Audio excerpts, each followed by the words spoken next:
போன வாரம் ஸ்டாலின் போனார். போய் பெரிய ஐயாவை பார்த்தார், கும்பிடு போட்டார்.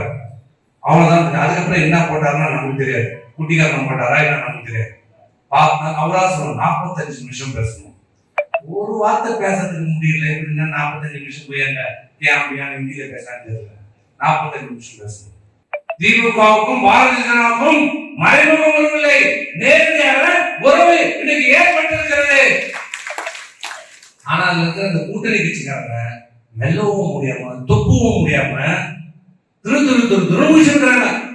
திமுக தலைமை அப்படிதான் மாவட்டம் அப்படிதான் இருப்பாங்க. திமுக நம்பர் கருணாநிதி, ஆளுநர் ஸ்டாலின். ஸ்டாலின் இப்ப உதயநிதி கொண்டு வந்தார். உதயநிதி ரொம்ப நாட்டு பாடுபட்டாரா? சுதந்திர தேவையா? உப்பு சத்தியாகிரகத்துக்கு போனவரா? உப்பு எடுத்துட்டு உப்பு சத்தியாகிரகத்துக்கு போனாரா? செத்து செம்மலா? ஜெயில் எப்படி இருக்குன்னா தெரியுமா? இந்தியருக்கு போராட்டம் என்னன்னு தெரியுமா? அந்த உதயநிதிக்கு அவருக்கு தெரிஞ்சதெல்லாம் நயன்தாரா, சமந்தா, சிம்மநாடு. நிர்மலா சீதாராமன் சென்னைக்கு வந்தாங்க. என்ன சொல்லுச்சு? மெட்ரோ ரயில் திட்டத்திற்கு நாங்க ஏன் பணம் தரணும்?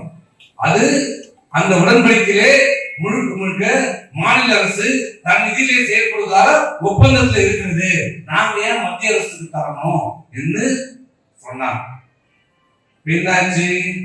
போன வாரம் ஸ்டாலின் போனார். போய் பெரிய ஐயாவை பார்த்தார், கும்பிடு போட்டார். அவ்வளவுதான். அதுக்கப்புறம் என்ன போட்டாருன்னா நமக்கு தெரியாது. குட்டிக்காரன் போட்டாரா என்ன நமக்கு தெரியாது. அவரா சொல்லணும் 45 நிமிஷம் பேசணும். ஒரு வார்த்தை பேசுறதுக்கு முடியல. எப்படின்னா 45 நிமிஷம் போய் அங்க இந்தியில பேசான்னு தெரியல. 45 நிமிஷம் பேசணும். இப்ப வந்துட்டார். என்னாச்சு? மெட்ரோ ரயில் திட்டத்தை மத்திய அரசாங்கம் 65% விதியை நாம தருவோம்.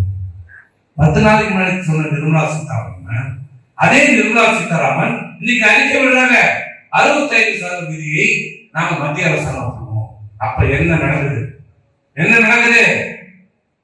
திமுகவுக்கும் பாரதிய ஜனதாவுக்கும் மறைமுக உறவில்லை, நேரடியாக உறவு இன்னைக்கு ஏற்பட்டிருக்கிறது. ஆனால் அந்த கூட்டணி கட்சிக்காரங்க மெல்லவும் முடியாம தொப்பவும் முடியாம திரும்பிச்சிருக்கிறாங்க. காங்கிரஸ் எல்லாமே தெரியும். திருமாவளவன் தெரிஞ்சுதான் உஷாரா அப்படி இப்படி பண்ணா முடிவெடுத்தாரு. ஆனா தெரியும் திமுகவுக்கும் பாரதிய ஜனதாவுக்கும் என்ன நடைபெற்றுக் கொண்டிருக்கிறது, அவர்களுள்ள என்ன உறவு இருக்கிறது என்பது திமுக கூட்டணி கட்சிக்கு நன்றாக தெரியும்.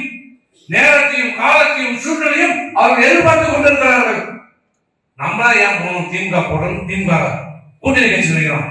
ஸ்டாலின் நினைக்கிறான் இவன் தான் ஏதாவது ஒரு காரணம் வெளில போயிடுவாங்க, தெரிஞ்சுக்கலாம், ஏதாவது ஒரு காரணம் சரி சொல்லிக்கலாம்னு பாக்குறாங்க. இவன் போகலாம் அவன் எதிர்பார்க்கறான், அவன் போகலாம் இவன் எதிர்பார்க்கிறான். யாரா எங்கடா போகலாம்? இந்த திமுக அழிச்சா சரிதா. எங்களுக்கு திமுக எங்களுக்கு அழிச்சா சரிதா. எங்களோட லட்சியம் என்ன? எதுக்கு கட்சி ஆரம்பிச்சோம்? எதுக்கு தலைவர் கட்சி ஆரம்பிச்சோம்? திமுக ஒரு தீய சக்தி, அழிக்கப்பட வேண்டிய சக்தி. கருணாநிதி ஒரு தீய சக்தி, அழிக்கப்பட வேண்டிய சக்தி சொன்னார். அந்த லட்சியத்தை நம்ம வீரமா பேசாது. அதான் உண்மை. அவை அடித்தளம் முக்கியம். கீழே கட்டமைப்பு ரொம்ப முக்கியத்தால் இன்றைக்கு இல்லை இருந்தாலும் என்றைக்காவது ஒரு நாள் அவருடைய பலனை அனுபவிக்கலாம். நீ திமுக போனா சரி, மற்ற எந்த கட்சிக்கு போனாலும் இருக்கலாம். திமுகவுடைய பிரதானமான என்னது?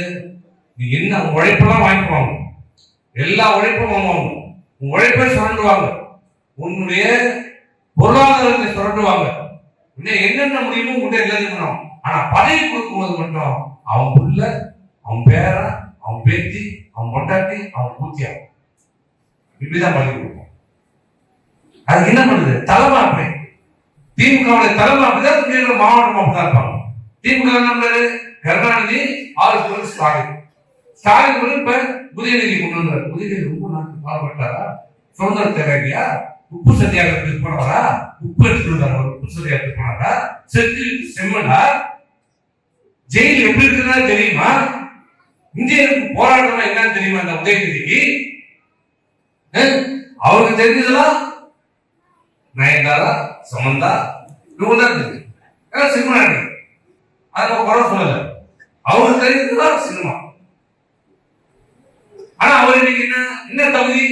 ஒரே தகுதி கருணாநிதியுடைய பேரன், ஒரே தகுதி உதயநிதி ஸ்டாலினுடைய மகன், இன்னைக்கு தமிழ்நாட்டுடைய துணை முதலமைச்சர்.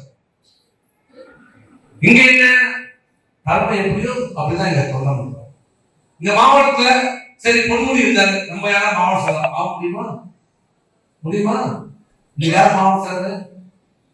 பொன்முடி மகன் கௌதம் சவாரன் மாவட்ட செயலர், அவர்தான் மாவட்ட செயலர். நாளைக்கு எம்எல்ஏ சீட் அவர்தான் கொடுப்பாங்க. முடியுமா? இந்த பக்கத்துல உங்க ஊர் பக்கத்துல இருக்கிற ஏவர்கள் அவங்க புள்ள அவர் ரெடியா இருக்கான் கையில. பக்கத்துல துறைமுருகன் அவர் புள்ள ஆனந்த் எம்பி கதிரானந்த். எங்க எம்ஆர்கே பன்னீர்செல்வம் அவங்க புள்ள, அவங்க அப்பா முட்டை கிருஷ்ணமூர்த்தி, இப்ப அவர் அண்ணன் முட்டை கிருஷ்ணமூர்த்தி, இப்ப எம்ஆர்கே பன்னீர்செல்வம், அதுக்கப்புறம் அவங்க மகன் கதிரானந்த். வெள்ளூர்ல காந்தி, அதுக்கப்புறம் திண்டுக்கல்ல ஐ பெரியசாமி, அவன் புள்ள ஐ செஞ்சிருக்குமார், ஐபி செஞ்சிருக்குமார், இப்ப எம்எல்ஏ. ரெண்டு பேரும் அப்பா உள்ள 2 பேரும் எம்எல்ஏ.